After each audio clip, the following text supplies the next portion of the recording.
সকালবেলা ঘুম থেকে উঠে আয়নার সামনে চলে এসেছি মাথাটা চিরুনি করতে, কারণ সকালবেলা একদম এলোমেলো হয়ে গেছিলো মাথা। তারপরে আর কি কাজে লেগে পড়লাম। কাজ বলতে ওই বিছানা তোলা এই সবই কাজ।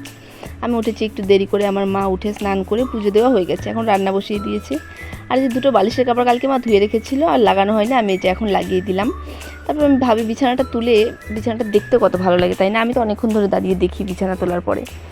এখন তোমাদের ওখানে কেমন গরম পড়েছে জানিও, আমাদের এখানে তো প্রচণ্ড গরম পড়েছে। গরমে এখন নাজেহাল অবস্থা, কারেন্টের যা অবস্থা, একটু পর পর কারেন্ট যাচ্ছে, একটু পর পর। গরমে সবার অবস্থা একদম শেষ। আর আমার ভিডিও কেমন লাগে তোমাদের জানিও।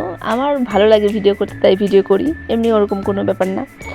তারপরে আমি চলে এসেছি ব্রাশ করতে কলের পাড়ে। তারপর আনতে গেলাম জলের বোতলটা এনে রেখে দিলাম। ব্রাশ করে এক বোতল জল খাবো ভেবেছিলাম, কিন্তু এক বোতল আর খেতে পারিনি, ফেলে দিয়েছি। পরে আরেক বোতল জল ভরে ঘরে নিয়ে চলে এসেছি।